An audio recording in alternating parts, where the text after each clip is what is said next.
Thank you, Megan. Good afternoon, everyone, and welcome.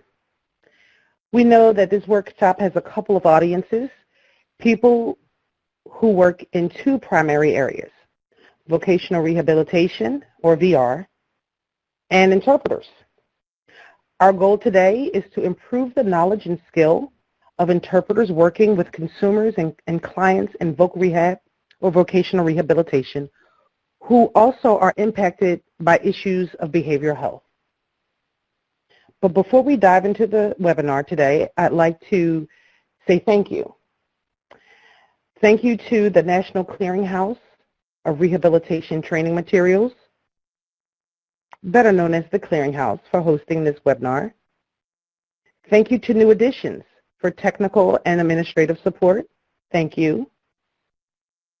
Thank you to our interpreters and our captioners for making this webinar accessible. Thank you. Thank you to the Rehabilitation Services Administration, better known as RSA, for without them, funding would not be possible.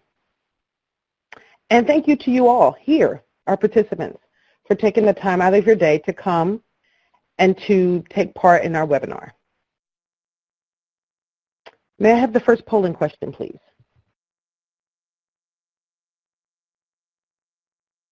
So here is a question about whether or not you work with deaf VR coworkers or clients or consumers in VR. We'll give you a moment to tabulate, to vote, and then we'll tabulate the results.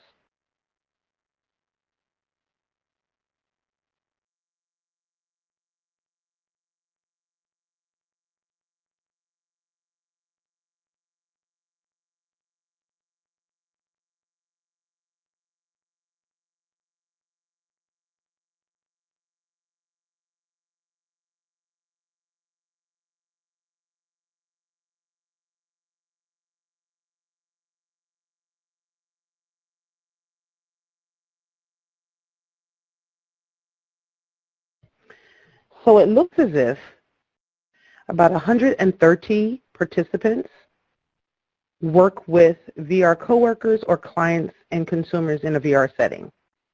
Oh, it's still tabulating. Wait a minute.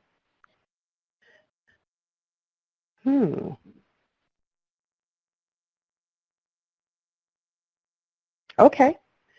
So about 134 participants work with deaf coworkers in VR settings or deaf consumers in VR settings, and about 89, 88 of you do not.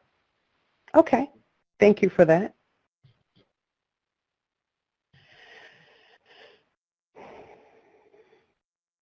So how will our work here at the CATIE Center in developing or developing specialty training for building new competences help you in your work in behavioral health? Well, we know that mental health, addiction and recovery, domestic violence, sexual assault, these issues impact people in their daily lives. Dr. Deb Guthman's research on recovery in the deaf community shows that jobs are critical to maintaining sobriety, and recovery is critical to keeping a job. Qualified interpreters working in this area help people to thrive. So we have heard from our advisors in vocational rehab that without all of the information about a client's atypical language that could be caused by addiction, mental health, or trauma, they are less able to find the best jobs, the best job matches for those clients. And having interpreters trained to recognize those factors and then convey this information to the VR team is another competency that is learned through training in behavioral health work. And we hope to improve the outcome for deaf clients by providing trainings in these specialty areas. May I have the second polling question, please? Do you ever work with interpreters? I'll give you a minute to answer that question.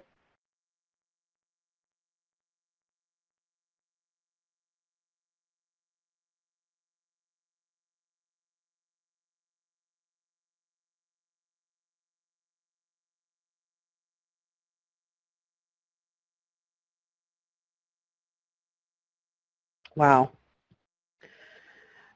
208, 210, 211. So let's just say about 215 of the people that are answering at present say yes, and about 6 of you say no. So that's about 97% of those individuals who are on this call who work with interpreters in VR settings. And so you know that it is imperative that interpreters have the training they need to be able to have the competencies to work with clients in behavioral health. Thank you for that question. May I now have the last polling question, please? Are you an interpreter? I'll give you a minute to answer that question.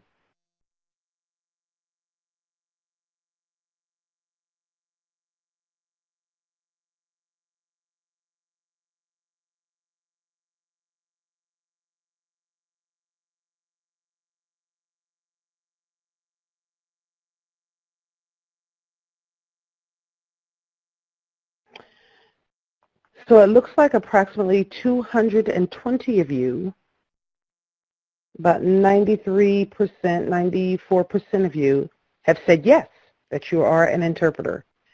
And 15, or about 6.2, 6.3% of you say no.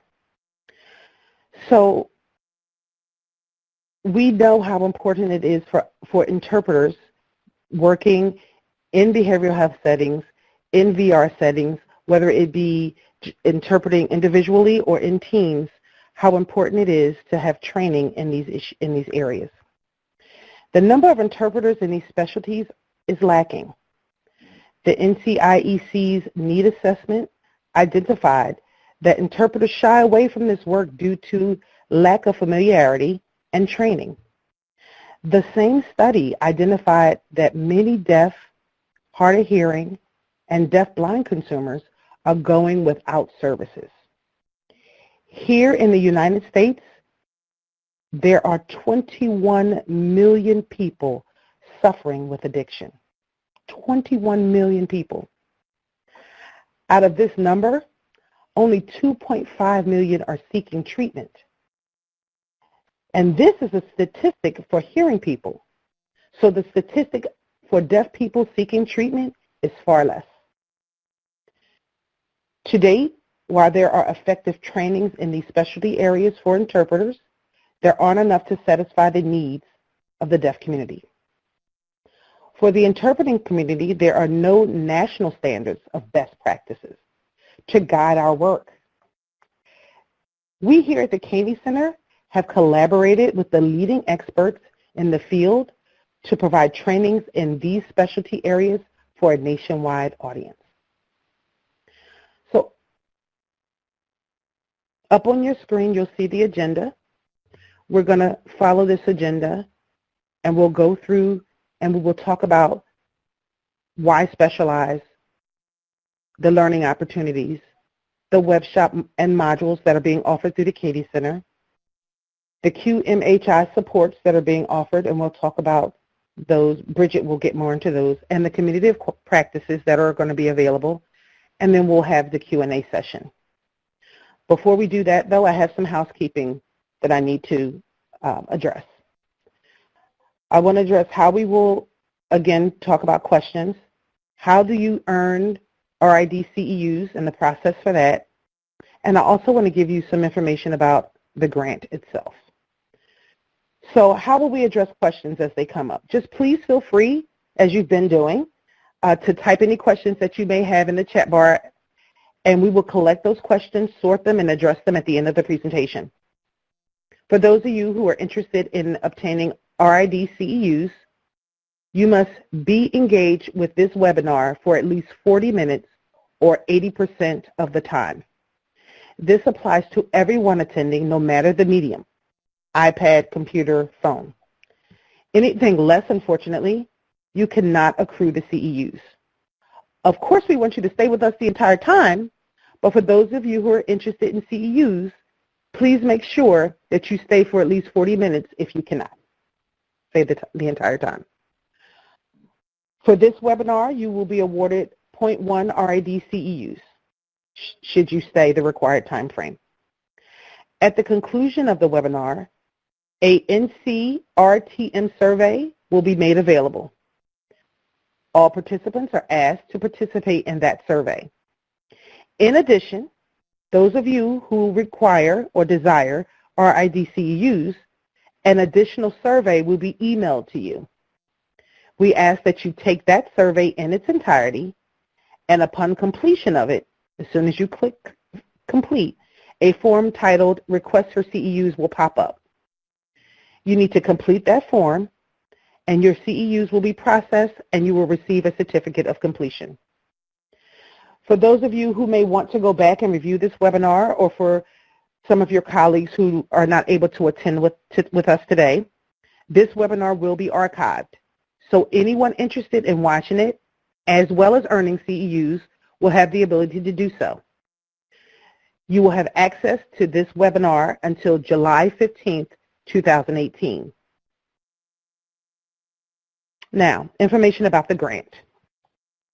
The CATIE Center's Behavioral Health Interpreting Project is funded by the United States Department of Education, Rehabilitation Services Administration, grant number H160D160003.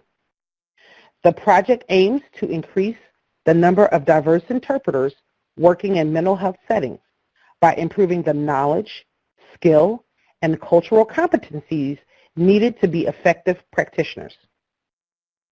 Our overall reaching goals are creating interpreter excellence through online educational materials, increasing the number of underrepresented interpreters working in behavioral health interpreting, such as mental health, domestic violence, sexual assault, addiction, and recovery.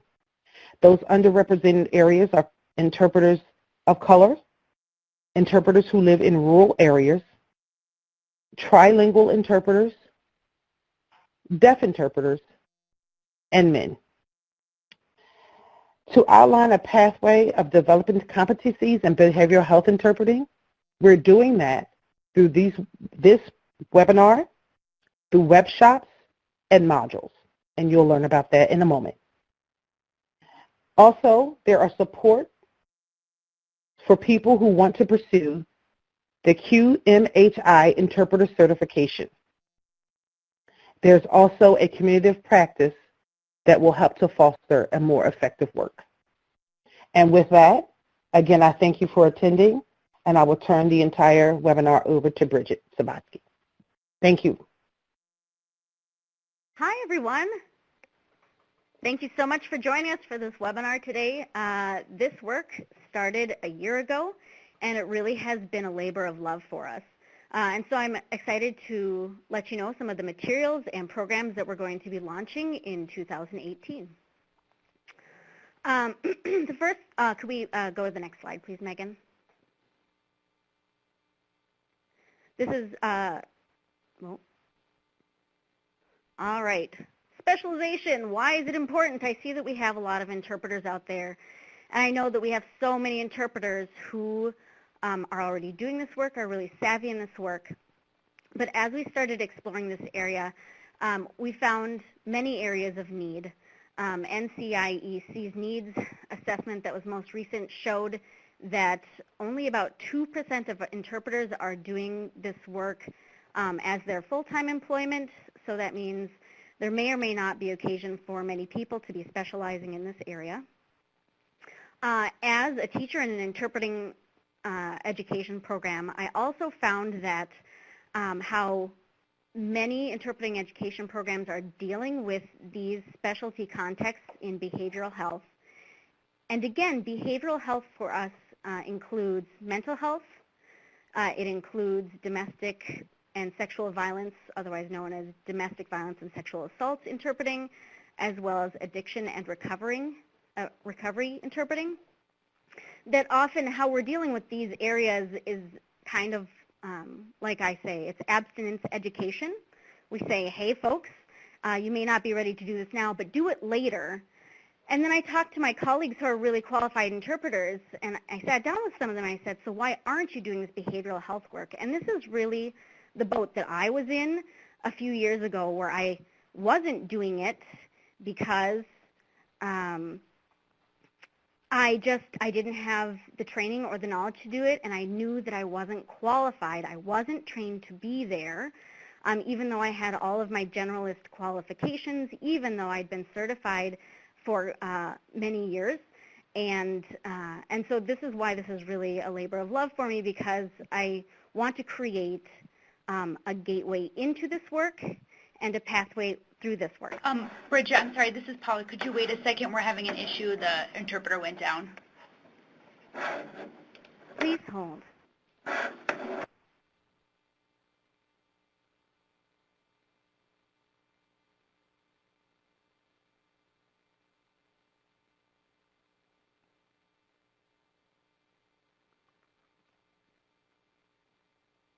Thank you for your patience. We are having some technical difficulties.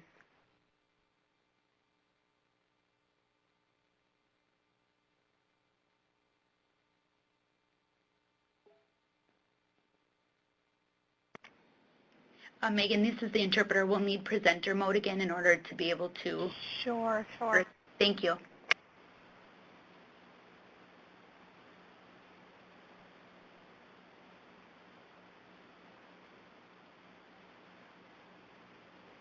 It looks like we have, just while we wait, it looks like we have captioning available and the PowerPoint's up. And I'll mention that there's the download slides window on the bottom right-hand side, and you can use the little drop-down menu at the upper right-hand corner, and you can download these slides for your own personal use. Great, we have the interpreters back up. So here we are talking about why specialization is really important in these behavioral health specialties of interpreting. We know that when we go into one setting of interpreting, we can't have the same kind of behaviors as we do in another type of interpreting. And just as one really broad example, I will mention that if we were interpreting a college class for perhaps a deaf professor, how we interpret looks really, really different than if we're interpreting a doctor's appointment for perhaps an immigrant with emerging language. We use different skills. In this webinar, in the webinars that we've developed and the modules, we are giving people the background knowledge that they need to choose the best behaviors in different behavioral health settings. All right, so I have up here just the titles of the NCIEC's mental health domains and competencies. You can find those by either going to the healthcareinterpreting.org website, or you can just Google mental health interpreting domains and competencies, and this will be the first thing that pops up for you. Thank you, Richard Lorian, for putting that link in the chat.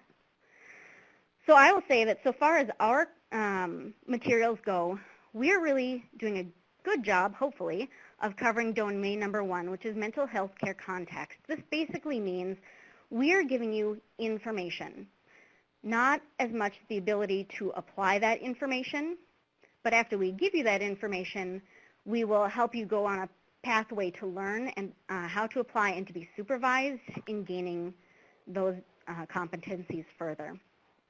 But we know that online education has some limitations, and so this is where we're focusing our particular work. So we're going to tell you things like, once we hear a diagnosis, what does that mean and how does that impact language? What do we need to know about treatment approaches? We give kind of this overview of mental health, chemical dependency. They both have these kind of treatment approaches. We give you background knowledge about these things that can help you start making decisions about how our interpreting can match those areas best. We learn about medications. Medications are going to impact the client's language. It's going to impact how we interpret, because we have an array of people that we interpret for. How are we going to communicate to them how to take their meds?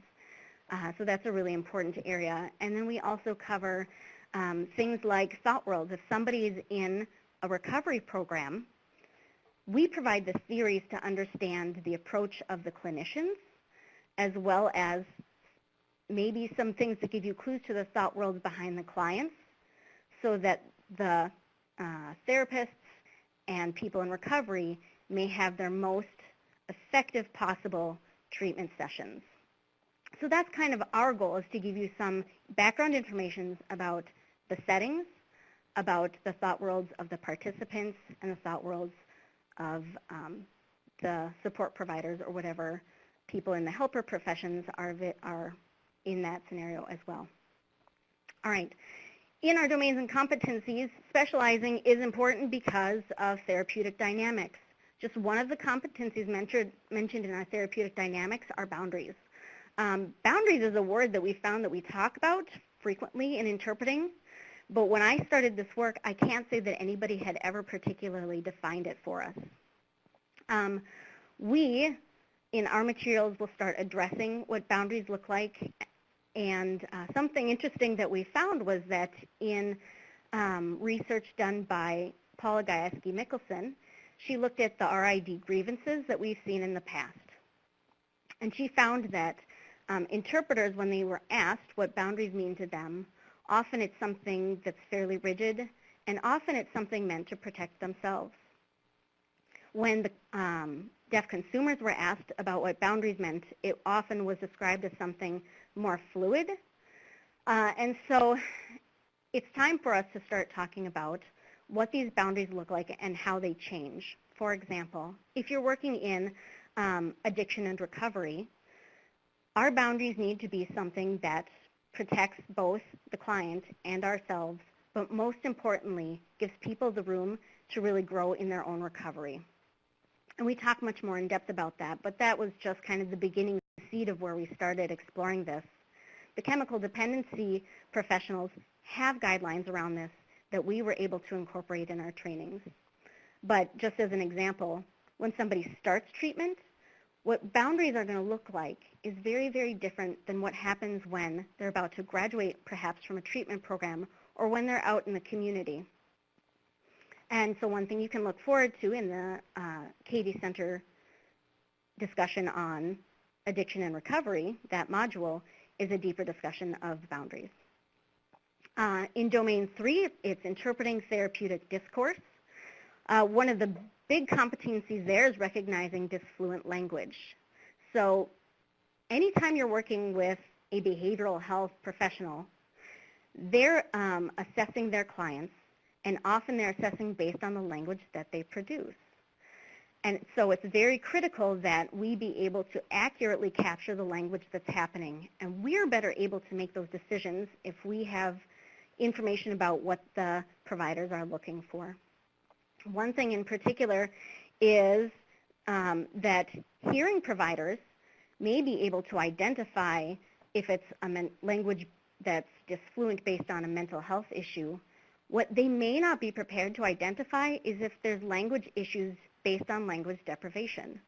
And that's something where becoming a trained professional in these areas will help us better serve our deaf clients. Now, please understand that our materials are not enough to train you for these things. And that's where we partner with MHIT, that if you go through the entire MHIT program, including, and we'll discuss the entire MHIT program later, but if you go through that, and now there's the CATIE Center is developing curriculum on atypical language, there are programs out there that can help you develop and apply these competencies. But just so far as going through this training is worthwhile. It's worthwhile for all of us. It impacted all of my work, and it has served, I think, all of my consumers since I've finished this training. And it has been really welcomed with open arms by all of the providers and therapists that I've worked with as well. Another thing that has been welcomed with open arms is what I mentioned in Domain 4, which is interpreter as professional, and that's how do we act as a member of the therapeutic team, and how do we act as a member of that system. It's really important to appropriately advocate and consult around language and culture issues that could lead to things such as misdiagnosis. Like I just mentioned, this really interweaves with that previous domain of being able to identify language and being able to capture that language and work with the professionals so that diagnoses can be more accurate. So for me, that was all really powerful, understanding that being able to identify all of these things and being a member of the professional team is really where a lot of my decisions were based on in my mental health work, in my behavioral health work, where it may not be as much in my educational work or other things. But then, as I told you, once I learned that I should do this in mental health teams, I applied it to the other places where I work, and I have really seen an improvement in all of my work. All right, next slide, please. Learning opportunities. So let me tell you about the web shops we have and modules. Next slide, please. Okay, web shops. What's a web shop? We actually made up that word because what we've created doesn't really fit with the mold of the things that we may have seen previously. This is your standard webinar where we have one person talking and we all get together at the same time, and then maybe that's archived, but then if we watch an archived version, we may not get to interact with the presenters again. We decided we wanted to do something that was high quality, that was engaging, and that people could do at their own time so that we could reach as many people as possible. And so what a web shop is sort of like an online class in that it is all hosted online, and as soon as they're launched, they're going to be open to anybody to take at their own pace. It's all pre-produced video, all of the captioning is in place, and all the presentation is in ASL. So that being said, what the benefits to interpreters, I think for me, would be the flexibility to go back and access it whenever I needed. And just to let you know, there are CEUs for it. The CEUs are going to be 0.15 CEU for each. We expect that each person going through the web shops are going to spend about an hour and a half each. And those CEUs are going to be processed quarterly. Who are the web shops for? Web shops are for a couple of different audiences. They're for experienced interpreters who don't know if this work is going to be a fit for them at this point. It's also aimed at students and for interpreter educators who might want to incorporate these into their classes. So as you can imagine, this information is not particularly in-depth. It's something more surfacial just to help people get a little bit of schema or ideas about what settings they might land in and what this work might look like, and to try to figure out if it's a good fit for them. And we try to fit in some narratives, some stories so that it can be engaging and enough information for people to be able to make a good decision about whether or not this work is right for them. Oh, by the way, these are free. These are all free and open to anyone. All right. I hope I didn't miss anything. Let's go on to the next slide, please. Let's talk about web shop content. First off, we go through a very vague overview of the 3 specialty settings. We go on to talk more about these in our 20-hour modules, but like I said before, in case anybody's wondering if this work is right for them, we give them kind of a taste at the beginning about mental health interpreting, addiction and recovery, domestic violence and sexual assault interpreting.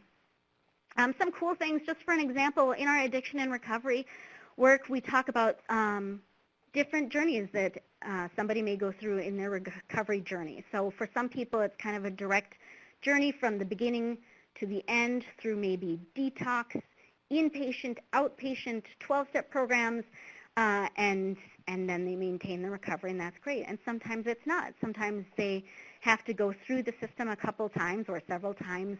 And so we give kind of people this journey of people going through this addiction and recovery process. In mental health, both here and in the module, we've really come to understand that we're talking about mental health as a specialty, but mental health work crops up in all of our work. We see it in every setting, so it's worthwhile for any interpreter to go through this training.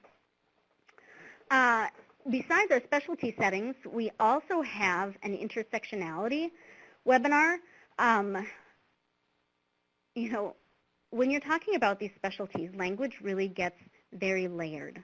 What we're looking at is, you know, what's this person's baseline language based on, you know, their past, their education, And then you have anything like what meds are they on? Do they have some sort of mental health condition that's impacting their language, et cetera? So there's this layer, but we don't want to forget that there's layers of language that come with their identity, their culture, race, ethnicity, gender, and so we have a wonderful webinar on intersectionality to kind of discover the multiple layers of language in our own personal experiences, as well as these behavioral health experiences. We have a webinar on Introduction to Deaf and Hearing Teams, and that is really a great webinar for anyone if you're doing behavioral work or not. We have behavioral health twist to it, but it is a lot of the basics of working in these teams and how to make these teams relationships and how to maintain our relationships in a healthy way. There's lots of good nuts and bolts tips in there as takeaways as well.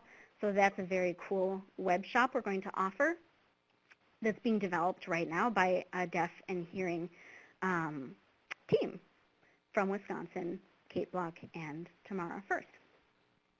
We have the behavioral health interpreting trauma-informed approach. This is kind of the thread that for me runs through everything, is being a trauma-informed interpreter. And I think lots of us have heard these words before, and I think we've heard more or less about what that actually means and how to apply that to our work.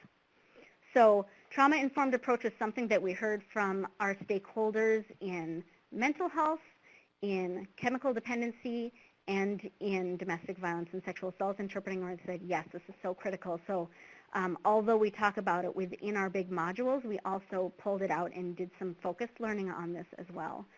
And my takeaway from this is we have to know how to not re-traumatize people. Statistics show that almost 100% of deaf people have experienced some sort of trauma, and many, many of them are living with repercussions of trauma in their lives. And so this is another topic that really pops up everywhere. All right, next. Thank you.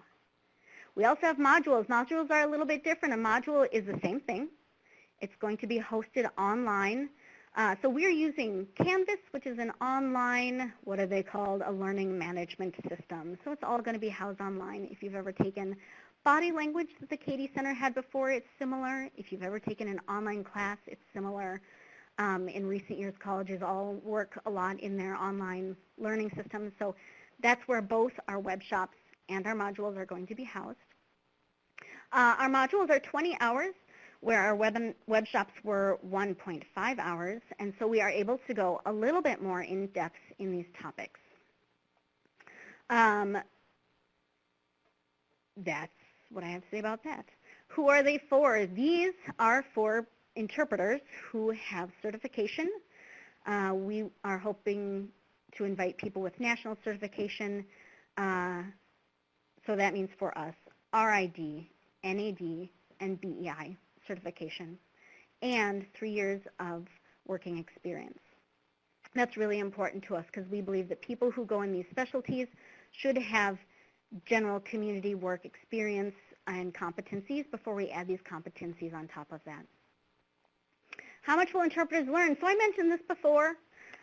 This is not enough to go out in the world and say, why, yes, I am super trained and qualified.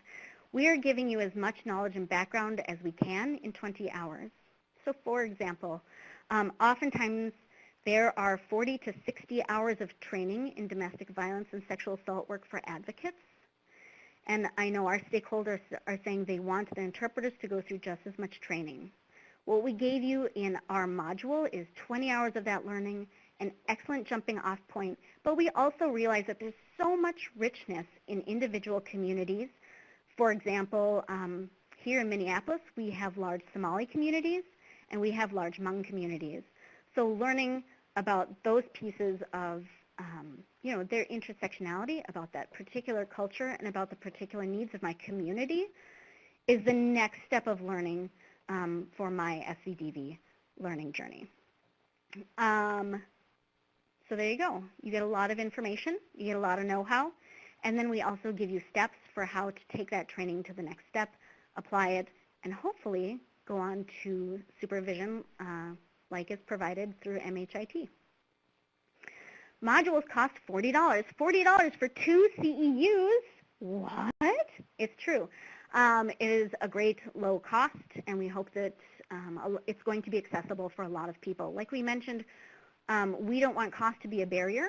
The only reason why we have a cost is because evidence shows people are more invested if they have invested something. So we're really looking forward to having a lot of people go through these learning opportunities and then go on doing more learning. I think that's all I've got to say about that. Let's move on. All right, so what modules do we have? Okay, you may notice that the dates underneath each module are not in order. This year we are not launching them in order. We hope for them to be in this order next year, but this year we're staggering them as they're going to be ready. I will just go through them in order here. We are going to have a module on mental health interpreting, but I don't do mental health. We already talked about this a little bit, is that we recognize that mental health competencies both benefit us in all aspects of our worth. I'm going to take a quick detour here for the folks from VR who are listening in, is that in talking to our advisors, we heard, boy, if I had known about that consumer's language, if I had known about whatever atypical language had come up, I could have found them a better placement. I could have found them a better match. And so this is one of those places where this hopefully is going to overlap with VR work and have better outcomes for those clients. But we realize that mental health comes up in all interpreting. I think anybody who's ever done video relay work can kind of give an amen to that.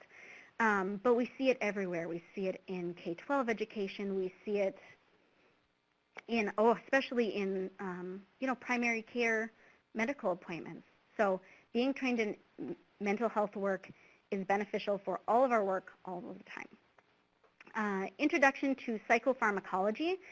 So most of our content is kind of a broad look at a topic. For psychopharmacology, it really is more of a deep look at a narrow topic. And we heard that this is an area where people who do this work maybe could have discovered it a little bit more fully. I know that that's still true in my interpreting journey, is that psychopharmacology has always been something really elusive for me. It's a competency that I haven't developed as fully yet. This psychopharmacology is really important because it is related to people's language and how they produce language, so how I interpret. It's also really important for their safety and how we communicate to them. So in the psychopharmacology, not only will we have an introduction to these medications, to the most popular medications, how they impact language, but also how do we assign this to people who have atypical language. So this is going to be a great one. Although it is not a broad look at something, it's a narrow look at, but it goes deep into the discussion of psychopharmacology. You can look forward to that launching in April. Next, I'm going to talk about addiction and recovery interpreting. That one's going to be launching first. You may notice that one's coming up quick. That one's going to be launching February 5th of this year, 2018. We're really excited to roll this out. We have so much great content. Do you know what I forgot to tell you? That all of our presentations in all of our modules are offered in ASL. It was another value of ours to make all of these modules accessible to our deaf interpreting colleagues, as well as to interpreters who need to develop this language. And I know that that's a competency that I needed to develop as well. So most of our consultants are deaf, and all of our presenters, nope, not all, I present some stuff, but the vast most of our presenters are native ASL users. So that was just one of our values, to make sure that this is really accessible to all of our colleagues. So here we are, back to addiction and recovery. We talk about things such as the theory of addiction and recovery. That's really important, like I talked about before, to understand that thought world behind the experience of our client, the thought world behind the therapists, the counselors, the service providers, and then we also talk about interpreting strategies. Spoiler alert, we may not want to just go in and transliterate everything, that we actually have to think about all of the different layers of language and how we can do our most effective interpreting. And then I'm going to move down to Introduction to Domestic Violence and Sexual Assault Interpreting. That's going to launch for Domestic Violence and Sexual Assault Month in December. That one has a really kind of similar ilk to Addiction and Recovery, where we provide a lot of theory so that you can understand the thought worlds. And then we go through a lot of the settings as well to, and this is also true of Addiction and Recovery. We talk a lot about the settings where we're going to end up working and what are the goals of those settings and how we can serve everybody best in those settings. Domestic violence and sexual assault is awesome and also a really big challenge because we work in so many different settings and each setting has different goals and expectations. And so that's going to be an exciting module. They're all going to be exciting, but that one's going to be really good come December. I will mention that if you would like to join us for our Addiction and Recovery module, please visit our website, and we will show you this link a few more times, and that's healthcareinterpreting.org. We'll have all the information that you need to sign up for those modules. Next slide, please. All right, so we have another program that we are supporting. I've mentioned this a few times that MHIT is a great next step after these modules in order to really become trained and qualified in this mental health work. MHIT stands for Mental Health Interpreter Training. And let me tell you a little bit about the program. MHIT has a few different stages. The first stage is that every year in late July or early August, there's a training that happens in Montgomery, Alabama, where there is a minimum of 40 hours of face-to-face training. This training is expansive and is so rich because not only does it talk about atypical language, but it also discusses things like decision-making. And so MHIT is an excellent training that we would encourage for everyone. Now, we understand that getting to Alabama and staying there for a week can be a barrier for a lot of people, especially, well, not especially, for everyone. So we offer support. There's both financial support for registration and financial support this year only for some travel reimbursements. We are encouraging everyone to go apply to MHIT, and you can get to their website by going to, and we will post this later, going to mhit.org, and you can find out more about their institutes. So we encourage all people who want to take advantage of both travel and registration support. Of course, we have a limit to 40 people, but everyone is encouraged to apply, particularly people who are working with communities who are underrepresented that we mentioned before, people of color, men, rural areas, rural states where there aren't many mental health interpreters who are trained and qualified with the QMHI certification, and trilingual interpreters. I hope I didn't forget any of our underrepresented people. Richard, can you back me up on that? So we go to Montgomery, Alabama for a week in late July and August, and that's annual. The second stage is that we go through practicum portion. You go back home, do a number of hours of observation at home, around 15, and then you go to a practicum site where you spend about 25 hours over a week. That practicum program may look different in different parts of the country, but you get 25 more hours at minimum of supervised work, where you are working one-on-one with a supervisor going into a variety of different mental health settings. So this is where I'm talking about how crucial it is to start supervision of our work, and MHIT is wonderful because if you persist through their program, it's really worthwhile to have that supervision support. Not only is there supervision support, but MHIT provides a community of practice while you're in their program where you can also see the progress and case study discussions of other peers who are in MHIT. The third stage after you finish your practicum is if you are approved, you may go on for written test. And if you pass the written test, you get your QMHI certification.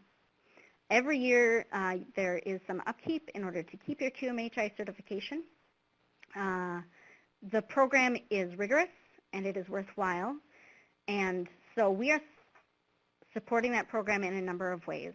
Like I said before, we have some monetary support for people who apply and are accepted at both MHIT and are accepted also here through the CATIE Center.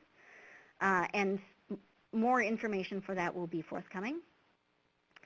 We also provide learning support where participants will be asked to meet with CATIE Center folks minimum of 2 times to develop a professional development plan. We are hoping to support people however we find that they need it within the limits of our grants ability and our time ability. And so we're still a little bit discovering what that looks like, but our plan at this point is to have one-on-one meetings with people and to be able to support them kind of academically, however we can from afar, as we move forward in collaboration with MHIT. Next slide. Communities of practice.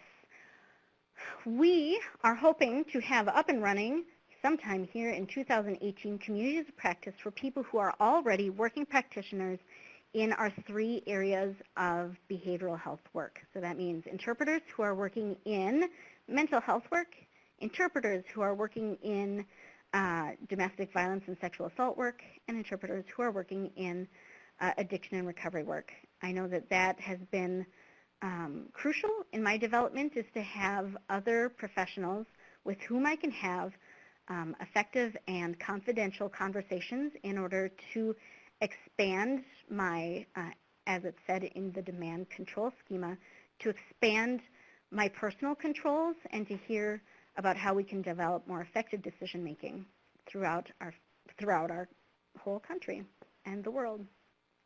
That's our goal for community of practice. Those are still in development at the moment for what those will look like in particular. For all of these programs, I highly encourage you to sign up for our mailing list. We have this on a later slide, so hold that thought.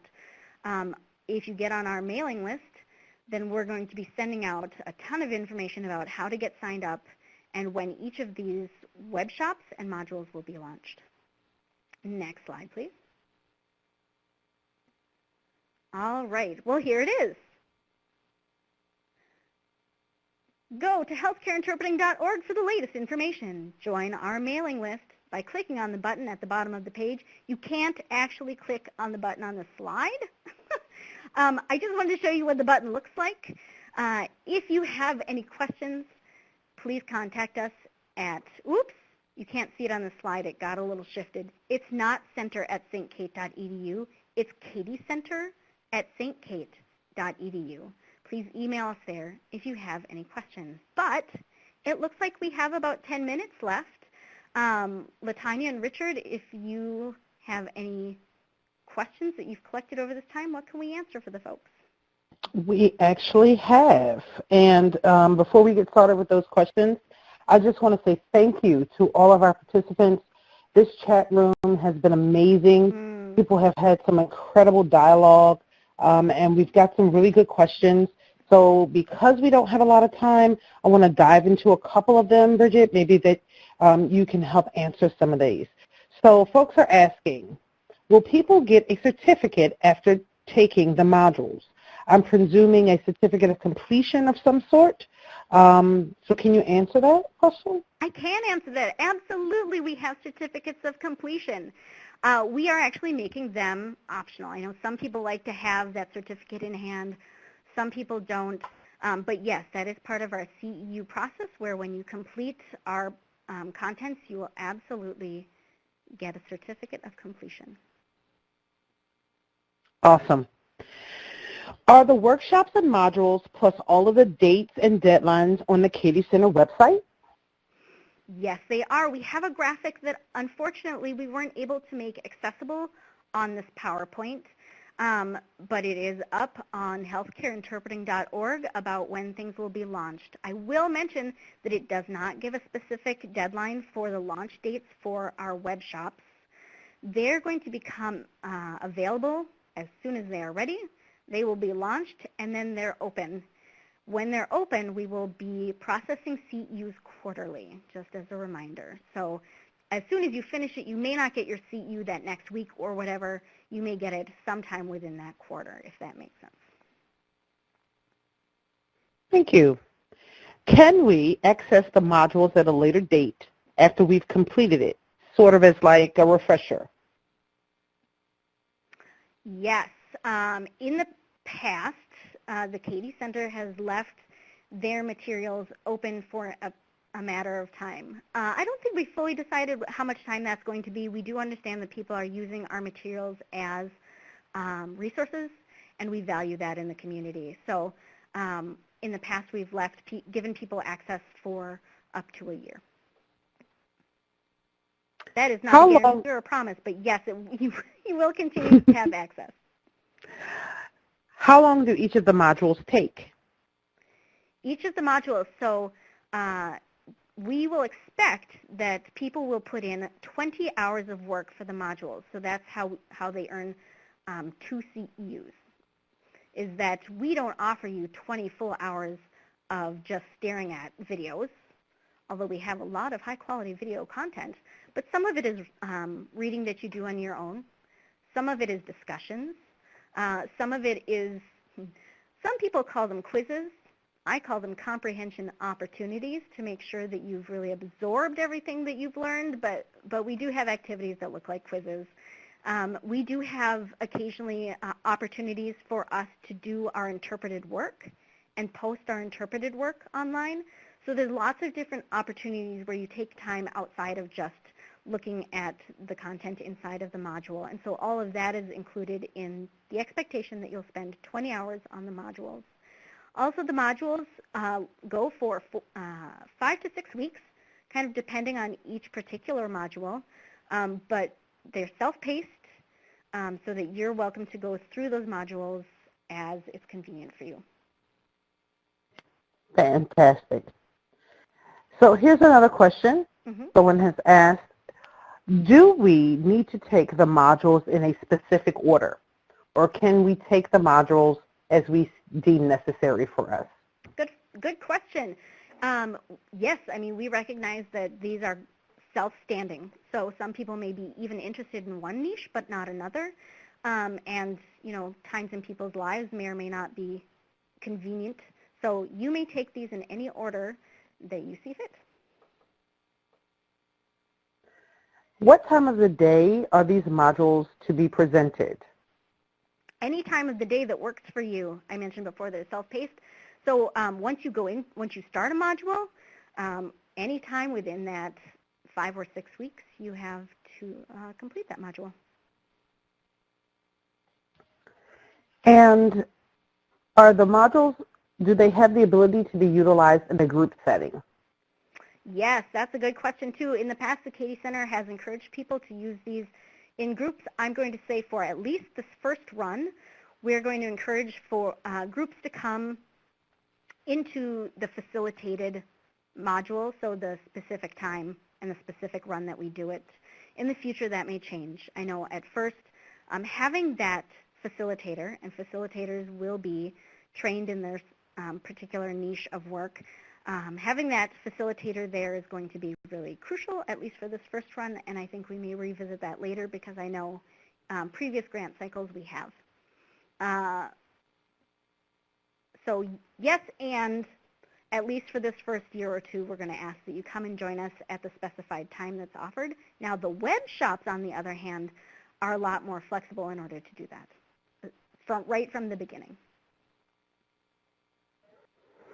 Now, these are some questions related to the supervised work. And the question is, and this is for the supervised work, I'm presuming the hours that are required for the QMHI.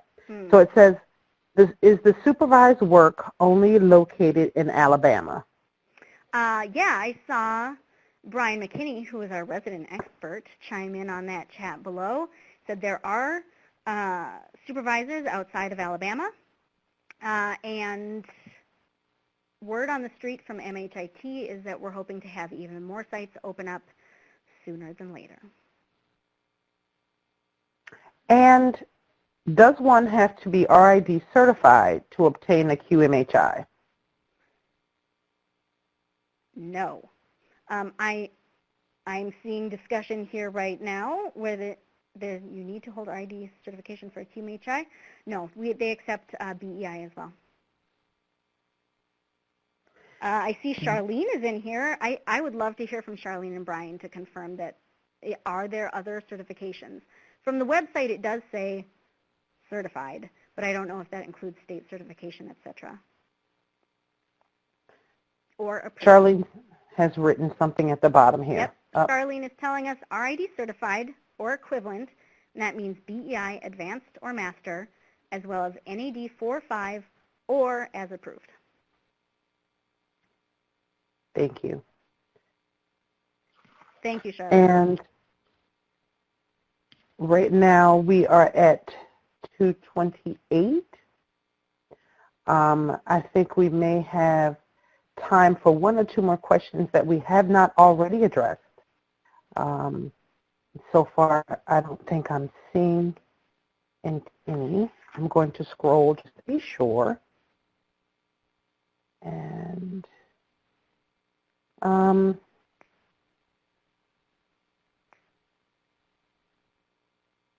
I see a question from Adriana.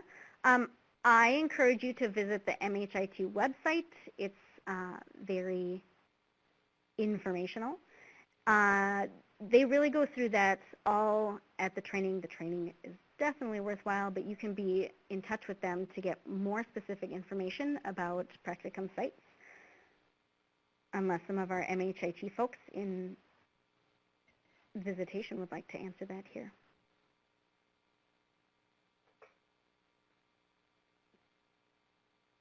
Okay.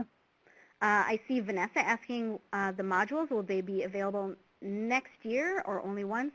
We are hoping to find a way to make these materials as sustainable as possible. They will absolutely be running through the year 2021.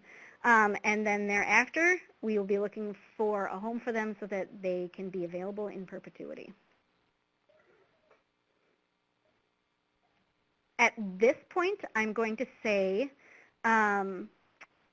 that we're going to run them once this year, and we can revisit next year if there's more demand for one of the modules or another, and we have the facilitators to run them at the same time. I'm hoping to meet whatever need there is for the modules in the future, but they will be offered every year.